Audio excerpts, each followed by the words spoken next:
참 예수님, 교우 여러분, 또 시청자 여러분, 한 주 동안 안녕하셨어요? 지난 시간에 우리는 고독과 침묵에 대해서 토마스 멀튼을 통해서 살펴보았습니다. 오늘 이 시간에는 우리가 성모 마리아의 영성에 대해서 살펴보고자 합니다. 토마스 멀튼이 성모 마리아를 어떻게 생각하셨고, 또 어떤 영성을 가지셨고, 또 어떻게 그 영성이 변화되어 갔는지에 대해서 다루고자 합니다. 성모님은 앞서 제가 말씀드린 그 고독과 침묵의 내용에서처럼 누구보다도 예수 그리스도의 고독에 함께 참여하신 분이셨고, 또 기다림의 영성, 침묵의 영성을 지닌 분이시기도 하셨습니다.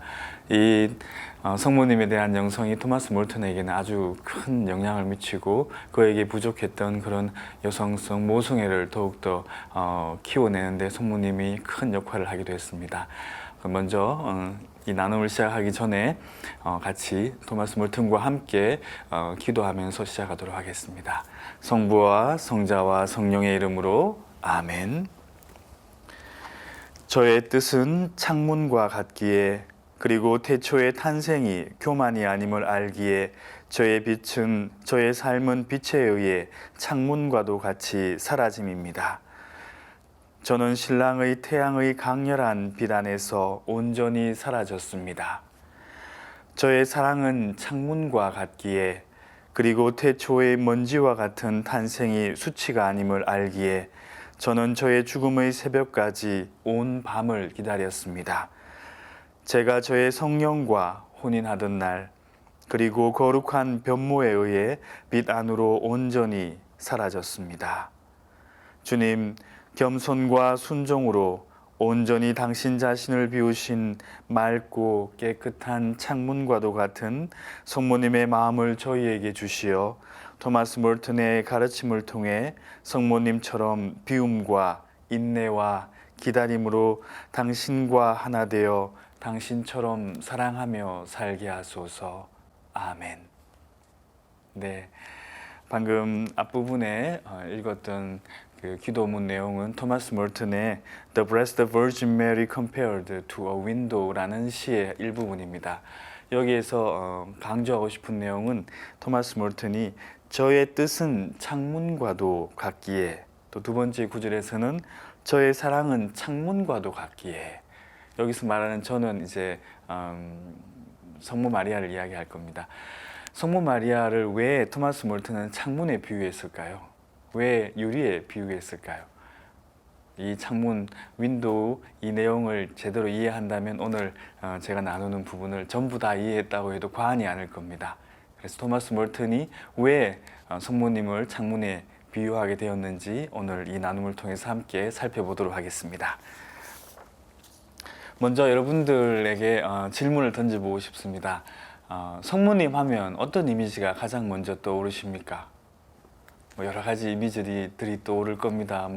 하늘의 여왕, 또 원죄 없이 잉태되신 분, 평생 동정녀이셨고, 또 하늘로 승천하신 분, 그리고 미혼모였죠. 그리고 또 과부이기도 했고, 일찍 이제 요셉을 남편을 세상을 떠나보냈기 때문에 동정녀였고, 또 예수님의 어머니셨고, 또 여러 가지 발현과 기적을 또 올리시는 분도 계실 겁니다. 우리의 전구자이시고, 여러 가지 레지오 이름에는 바다의 별, 그리고 평화의 모, 천상의 모후, 이렇게 이제 성모님에 대해서 여러 가지 이미지들을 떠올릴 겁니다. 근데 토마스 몰튼에게서 가장 중요한 이미지는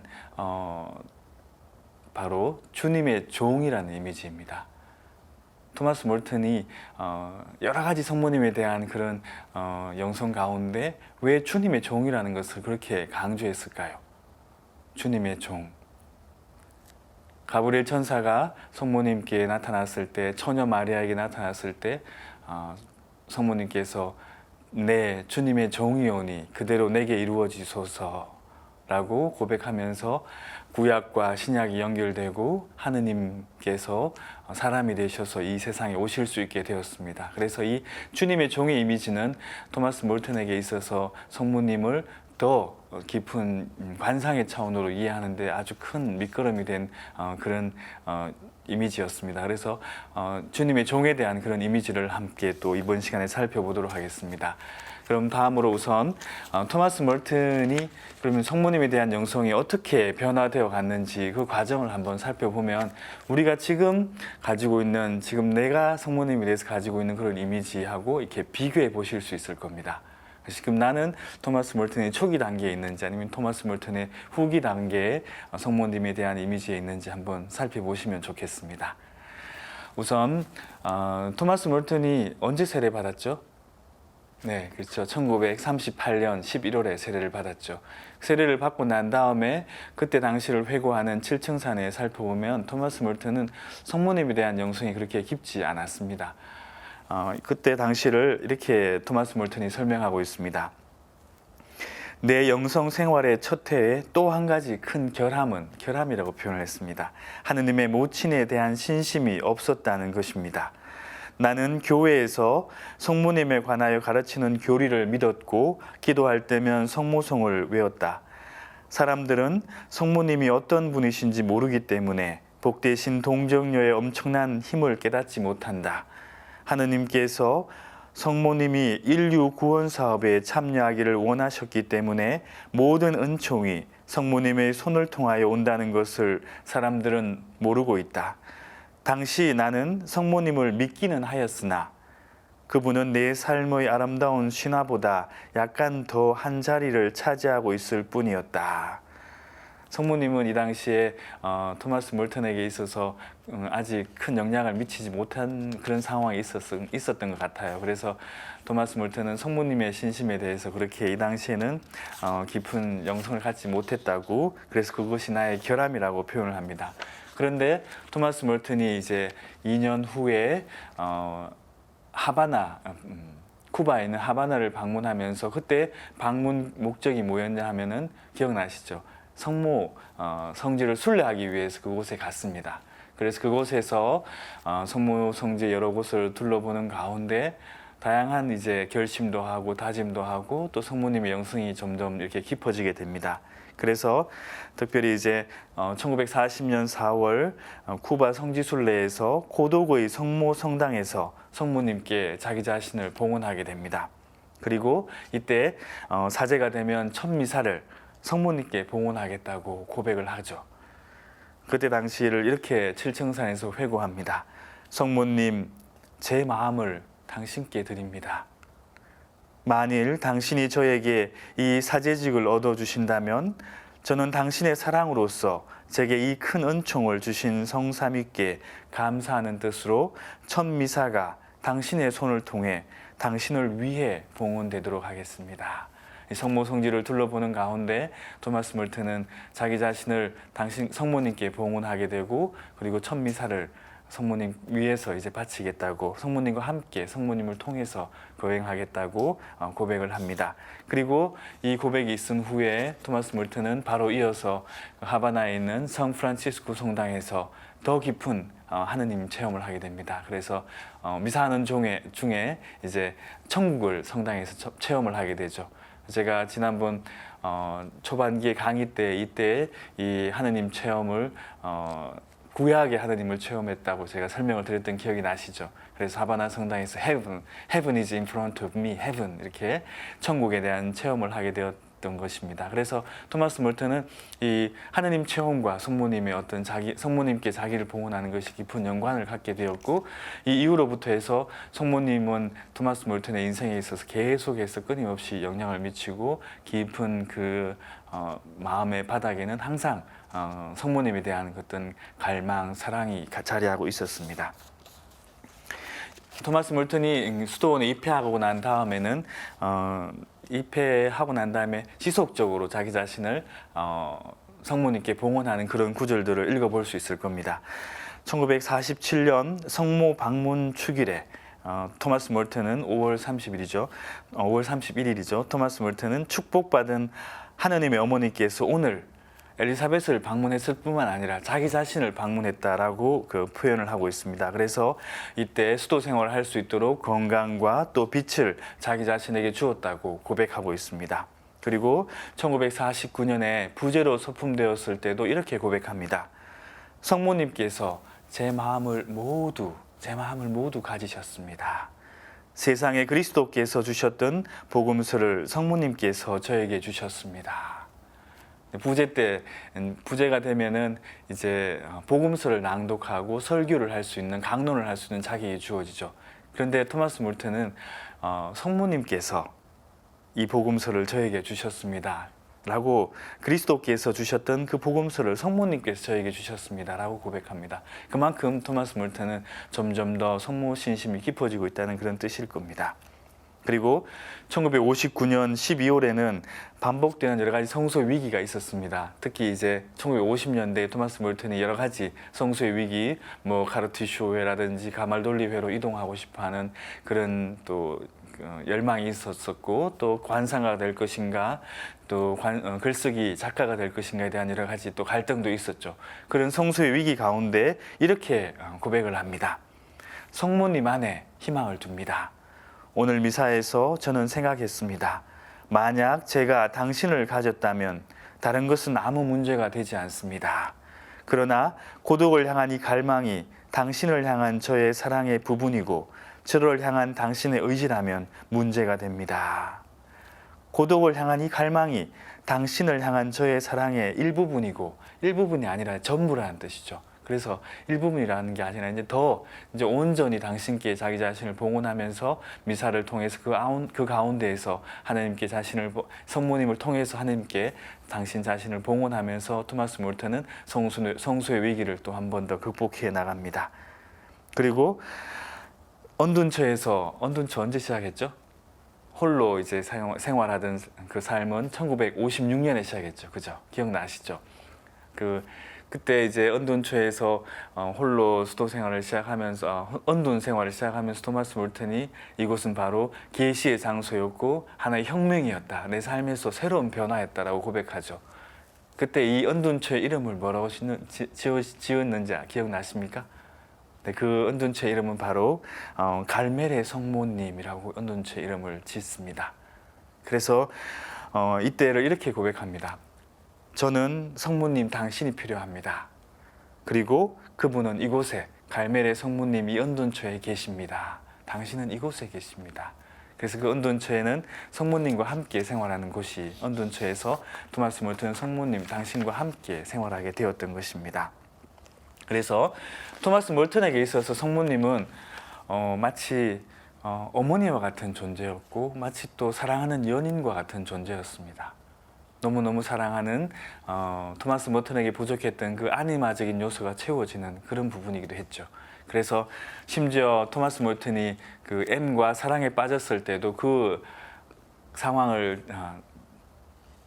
당신 자신이 토마스 몰튼이 M과의 사랑에 빠진 그 체험들을 성모님께 온전히 고스란히 다 고백하고, 그 고백을 통해서 그 사랑은 순수한 무상의 사랑의 체험이었고, 오히려 그 사랑에 대해 성모님께 감사드립니다 라고 고백을 합니다. 단순한 죄의식을 뛰어넘어서 토마스 몰튼은 사랑을 통해서, 여인과의 사랑을 통해서 오히려 더 큰 하늘의 사랑을 체험했고, 그 사랑을 성모님께 감사하다고 표현을 했습니다. 그리고 성모님으로부터 자비와 친밀감의 어떤 감각을 배웠다라고 고백합니다. 성모님의 그런 어떤 아들을 향한 그런 친밀한 마음, 또 아들을 기다려주는 마음, 그런 마음을 통해서 더 큰 사랑의 감각을 배웠다라고 또 고백을 합니다. 그리고 성모님은 또 특별히 토마스 몰튼에게 있어서는 수도자들과 수도승들과 함께 살아가는, 함께 사시는 분이셨다라고 여러 곳에서 고백을 합니다. 그래서 성모님께서는 모든 수도성들과 함께, 수도성들을 위해서 거하신다라고 표현을 합니다. 그리고 또 성모님은 모성애로서 모든 수도성들을 돌봐주고, 또 함께 해주시고, 또 위로해 주시고 용기를 북돋아 주시는 분이라고 또 여러 책에서 고백을 하고 있습니다. 그래서 토마스 몰튼은 이 성모님과의 어떤 신뢰의 관계, 성모님과의 어떤 사랑의 관계, 또 성모님과의 그런 믿음의 관계를 통해서 하느님과의 그런 깊은 친밀한 관계를 배울 수 있도록 도와주었다고 그렇게 이야기합니다. 그리고 또 나중에 이제 제가 후반부에 더 강조하겠지만, 성모님은 토마스 몰튼에게 있어서 아주 큰 관상의 모델이 된 그런 분이기도 했습니다. 토마스 몰튼이 후기에 갈수록 아까 제가 초반부에 말씀드렸던 주님의 종 그 부분이 더 강조되면서 관상의 하나의 큰 모델이 되었습니다. 그래서 토마스 몰튼은 성모님을 통해서 더 깊이 예수 그리스도와 일치하고 그로 인해서 하느님과 온전히 하나 되는 그런 체험을 할 수 있게 되었는데 바로 그 큰 역할을 하신 분이 바로 성모님의 모델이었다는 것입니다. 그러면 토마스 몰튼의 성모님 영성은 어떻게 변화되었는가 한번 좀 더 구체적으로 살펴보도록 하겠습니다. 초기에 토마스 몰튼의 영성에 있어서 성모님에서 강조된 부분은 중재자 역할이었습니다. 아까 제가 조금 전에도 방금 성모님을 통해서 예수 그리스도께로 이렇게 간다고 표현을 했습니다. 성모님은 물론 우리가 바로 예수 그리스도께로 갈 수 있죠. 그렇지만 어머니이신 그분, 또 인간이신 그분의 삶을 통해서, 어머니의 중재를 통해서, 어머니의 전구를 통해서 그리스도께로 갈 수 있도록 이어주는 다리 역할을 하시는 분, 전구자이신 분. 이건 우리가 흔히 성모님에 대해서 교리 시간에 많이 배웠던 거죠. 맞습니다. 그래서 초기에 토마스 몰튼의 영성은 그냥 전통적인 성모님에 대한 이해와 큰 차이가 없었습니다. 그런데 후기로 갈수록 토마스 몰튼의 삶이 단순해지고 또 토마스 몰튼이 더 깊은 관상의 삶을 지향함으로써 성모님의 어떤 관상적인 그런 부분에 대해서 더 깊이 이제 매료되기 시작하는 거죠. 그래서 관상적인 삶에서 중요한 부분 중에 하나는 바로 단순성입니다. 그리고 감추어짐. 그리고 주님의 종으로서 성모님이 자기를 온전히 비워냄.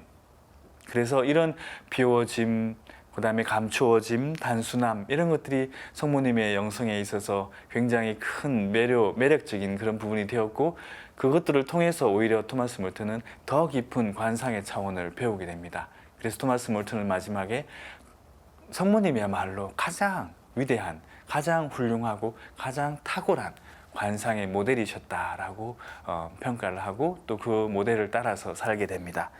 토마스 몰튼이 Disputed Questions, 한국말로 번역하면 논쟁점들이라는 책이라고 번역할 수 있을 겁니다. 이 책에서 이렇게 표현을 합니다. 성모님은 인간과 모든 그 일상 안에서 어떤 드라마틱하거나 굉장한 행복감 없이 그녀의 삶의 방식 안에서 단순하고 겸손하게 그녀를 따르는 사람들 가까이에 계신다. 어떤 위대하고 굉장한 이벤트 이런 거 없이 그냥 그녀의 삶의 방식 안에서 단순하고 겸손하게 성모님을 따르는 사람들에게 가까이 계신다라는 표현을 씁니다. 점점 더 이제 어떤 황홀경이나 이런 것들이 아니라 단순하고 소박한 그 삶 안에서 성모님과 만나게 되고 그 안에서 그리스도를 만나게 된다는 겁니다. 그래서 토마스 몰튼의 이 관상의 모델의 어떤 주제에 있어서 몇 가지가 방금도 언급되었죠. 첫 번째는 우리 안에 거하시는 어떤 정말 말씀이 되어 오신 그 성모님에 대한 내용, 그리고 철저하게 자기 비움의 그런 모델로서의 성모님, 주님의 여종으로서의 성모님이죠. 그 다음에 세 번째는 주님과 온전히 일치한, 그래서 여기에서 제가 이제 창문의 비유를 설명해 드리도록 하겠습니다. 그래서 토마스 몰튼은 관상의 모델로서 말씀, 자기 비움, 그리고 일치의 이야기를 언급하게 됩니다. 그래서 이 토마스 몰튼의 관상에 대한 걸 이해하기 위해, 성모님의 관상의 모델로서의 그런 것들을 이해하기 위해서는 토마스 몰튼은 성모님을 단순한 어떤 하느님의 도구로서 이해하는 것들을 넘어갑니다. 그래서 하느님의 도구 이상이며 또한 또 이보다 더 겸손하고 더 완벽한 그런 관상의 모델은 없다. 성모님은 가장 훌륭한 모델이다라고 평가를 합니다. 그럼 이에 대해서 좀 더 구체적으로 살펴보도록 하겠습니다. 토마스 몰튼은 우리 안에 거하시는 말씀으로서 성모님을 관상의 모델로서 표현을 합니다. 처녀 마리아가 성모님이 되게 한 것이 무엇이었는지 한마디로 요약한다면 뭐라고 할 수 있을까요? 성모님이 처녀였고 그냥 그 이스라엘에 살아가는 하나의 나자렛 마을에 살아가는 그냥 평범한 그 여인이었는데 그 여인이 어떻게 성모님, 하느님 어머니가 될 수 있었을까요? 바로 이 단어 때문이었습니다. 네라는 단어였습니다. 네. 성모님께서 가브리엘 천사의 그런 하느님 메시지를 전해주셨을 때 네라고 대답했습니다. 이 네라는 대답이 말씀이 사람이 되셔서 우리 가운데 오시게 하셨고, 이 네라는 응답을 통해서, 긍정적인 응답을 통해서 구약과 신약이, 이제 구약이 끝나고 새로운 신약이 열릴 수 있게 되었던 거죠. 그래서 이 네라는 대답을 통해서 우리의 새로운 구원의 역사, 신약이 시작된 것입니다. 그런데 어떻게 성모님께서 정말 그 평범한 시골 처녀가 어떻게 이 엄청난 사실을 알고 했을까요? 궁금합니다. 정말 성모님께서 이 모든 것을 다 알고 내라고 했을까요? 제 생각에는 이 모든 것을 다 알고 머리로 이해했기 때문에 한 것이 아니라, 이 성모님은 믿으셨으니 복되십니다 라는 엘리사벳 성녀의 말씀처럼 정말 믿음으로 이 천사의 말에 네라고 응답했었고, 무엇보다도 하느님 중심으로 사셨기 때문에, 하느님 안에 있었기 때문에 네라고 대답하실 수 있지 않았나 하는 생각이 듭니다. 그래서 하느님 중심으로 사셨던 그 삶이 성모님을 네라고 응답하게끔 만들었다고 저는 믿고 있습니다. 그리고 이 성모님의 이 말씀, 성모님의 네라는 이 말씀을 통해서 말씀이신 예수님과 하나 될 수 있게 되었고, 그리고 마지막까지 예수님과 일치된 삶을 살 수 있도록 만들어 주었던 것 같습니다. 성모님의 일생은 끊임없이 네라는 대답과 이어졌습니다. 우리 삶 속에서도 특별히 관상 생활을 하다 보면은 끊임없는 의문들이 생깁니다. 하느님의 침묵 가운데 하느님께 주시는 건 물론 아니죠. 하느님께서 허락하신 그런 고통, 그 앞에 우리는 끊임없이 왜라고 욥처럼 묻습니다. 왜 저에게 이런 일이, 왜 저에게 이런. 그렇지만 성모님은 왜라고 묻지 않으시고 네라고 하셨습니다. 그래서 진정으로 우리가 관상적인 삶을 살아갈 때, 또 관상가가 되기 위해서는 하느님 앞에 물론 왜라고 질문할 수 있겠죠. 의심 갖는 것 그 자체가 죄가 되는 것은 아닙니다. 하지만 더 깊은 하느님께 대한 신뢰가 있을 때, 성모님처럼 하느님 중심으로 살아갈 때 우리는 왜보다는 네라는 답을 할 수 있게 되고, 그 응답을 통해서 더 깊이 예수님의 고통과 일치하게 되고, 더 깊이 성모님의 고통, 성모님이 얼마나 큰 고통을 받았으면 성모님도 성모칠고라는 말이 있을까요? 그죠? 그래서 성모님도 많은 고통 가운데 성모님은 왜라는 표현보다는 네라는 말씀, 응답을 하셨습니다. 그래서 그 안에서 성모님은 예수님의 고통과 예수님의 순종과 일치하셨고, 그 일치를 통해서 관상을 완성하셨고, 그분과 온전히 하나 되셨다는 것입니다. 그래서 우리 안에 거하시는 말씀을 네라는 응답을 통해서 하셨기 때문에 성모님은 관상의 모델이 되셨다는 겁니다. 우리도 네라고 할 때 우리 삶 안에서 주님과 일치하는 관상의 삶을 시작할 수 있게 되는 것입니다. 그리고 두 번째로 제가 강조했던 것 중에 하나가 바로 철저한 비움의 삶을 성모님은 사셨다는 겁니다. 비움의 삶을 사셨기 때문에 그 안에 하느님과 일치하는, 하느님을 받아들일 수 있고 하느님으로 채울 수 있는, 하느님의 사랑을 받아들일 수 있는 관상가가 되셨다는 겁니다. 철저한 자기 비움. 이 철저한 자기 비움은 바로 성모님의 주님의 종이 오니, 여러 가지 이미지가 있었을 겁니다. 근데 성모님께서는 자기 자신을 주님의 종이라고 표현하셨습니다. 종, 여종이 오니. 그래서 성모님은 예수님께서 그 필립비서 2장에 보면은 하느님과 본질이 같은 분이셨지만은 종의 모습을 취하셔서 우리와 똑같은 인간이 되셨습니다 라고 표현을 했던 것처럼, 성모님도 가브리엘 천사의 부르심에 네라고 응답과 동시에 주님의 종이오니 그대로 제게 이루어지소서라고 하셨죠. 여종으로서 자신을 철저하게 낮추셨습니다. 그래서 정말 아무것도 아닌 분이 되셨기 때문에 오히려 그분은 하느님의 어머니가 되실 수 있었던 겁니다. 우리도 관상의 삶을 통해서 철저한 자기 비움, 아무것도 아닌 나의 체험, 정말 하느님 앞에 정말 아무것도 아니라는 것을 깨닫는 순간 바로 하느님께서는 우리를 보다 더 높이 들어 올려주실 것입니다. 관상가는 누구보다도 철저하게 자기 자신을 비우는 사람, 자기 자신을 하느님 앞에 아무것도 아닌 존재로 여기는 사람, 그 사람이 바로 관상가이고, 성모님은 바로 그러한 삶을 사셨던 분이십니다. 토마스 몰튼은 이 새 관상의 시에서 이렇게 표현합니다. 사실 정확하게 말해서 이것이 성모님의 가장 큰 영광입니다. 이것이 무엇일까요? 바로 자기 자신은 아무 자기 자신의 것이라고는 아무것도 가지지 않는 것, 자기 자신에게 영광이 될 수 있는 자신의 것을 아무것도 가지고 있지 않는 것, 어떤 모양으로도 하느님의 뜻과 사랑을 거역하지 않는 것. 그래서 성모님은 어떤 성인들보다도 많은 것을 하느님께 받았습니다. 철저하게 자기 자신을 비우셨죠. 그래서 우리가 비움을 찾는 것은 성모님을 찾는 것입니다. 같은 책에서 이야기합니다. 비움 속에 감추어져 있는 것은 성모님이 하느님으로 충만해 있는 것처럼 하느님으로 가득 차 있는 것이며 하느님을 사람들에게 모셔오는 성모님의 사명에 동참하는 것입니다. 비움 속에 감추어져 있는 것은 성모님이 하느님으로 충만해 있는 것처럼 이라고 이야기합니다. 비움 속에 감추어져 있는 성모님. 바로 그분은 그렇게 감추어져 계셨기 때문에 오히려 하느님의 어머니가 되셨고 관상의 모델이 되셨던 것입니다. 성모님을 대해서 또 이렇게 표현합니다. 토마스 몰턴은 성모님이 모든 성인 중에 가장 완전하게 가난하셨고 또 가장 완전하게 감추어진 분이셨으며 자기 자신의 것이라고는 어떤 것도 절대 소유하려고 하지 않으신 분이셨습니다. 자신이 드러나지 않게 살기를 바라는 사람들은 성모님처럼 하느님과 가까운 사람들입니다.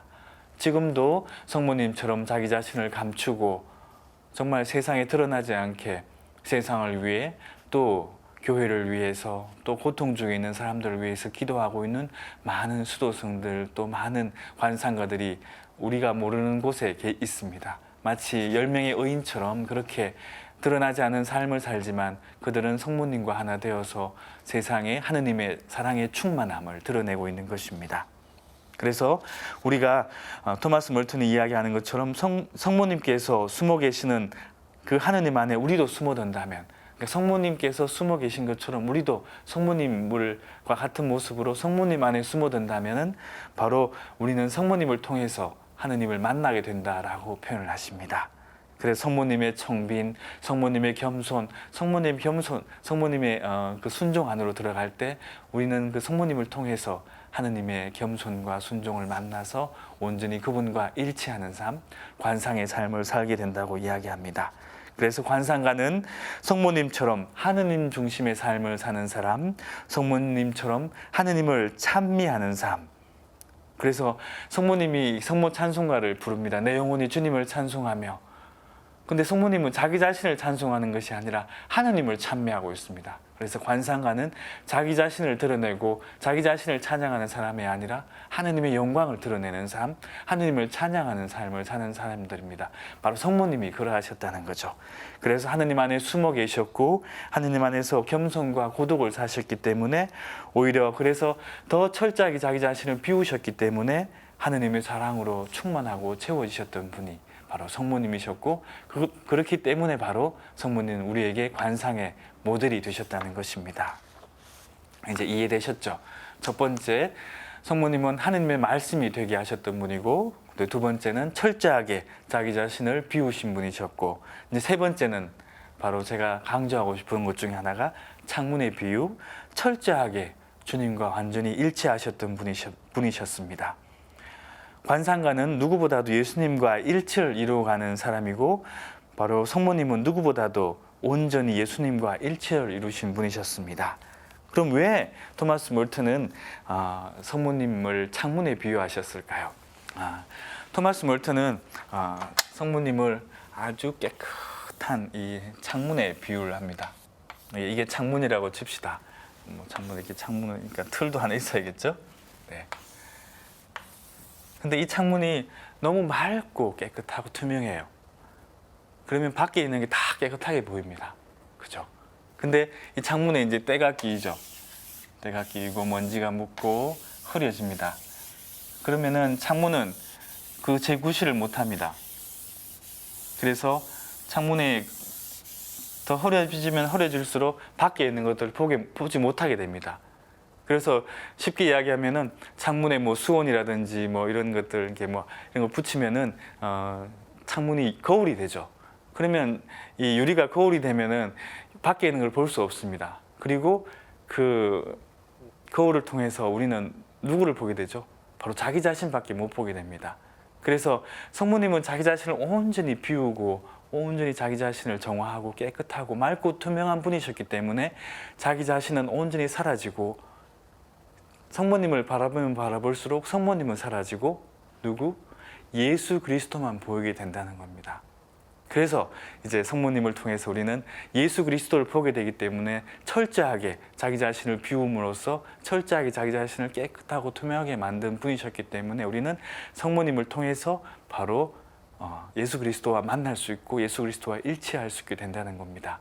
그런데 우리 마음속에 때가 끼고 우리 마음속에 얼룩이 치고 죄가 쌓이고 우리 마음속에 하느님의 자리가 점점 사라지게 될 때 우리 마음의 창문은 마치 거울이 되어가는 거죠. 그래서 우리 마음속에 그런 얼룩이 많은 사람일수록 다른 사람 예수 그리스도는 보이지 않고 자기 자신만 보게 되는 거죠. 그래서 성모님을 닮지 못한 사람들은 성모님처럼 자기를 비워내지 못한 사람들은 자기 중심적으로 살게 됩니다. 성모님처럼 하느님 중심이 아니라 자기 중심만, 자기만 생각하는 그런 삶을 살게 되는 거죠. 그래서 토마스 멀튼은 특별히 이제 이 창문의 비유를 통해서 성모님은 온전히 자기 자신을 비운 맑고 깨끗한 그런 창문이었다고 표현을 합니다.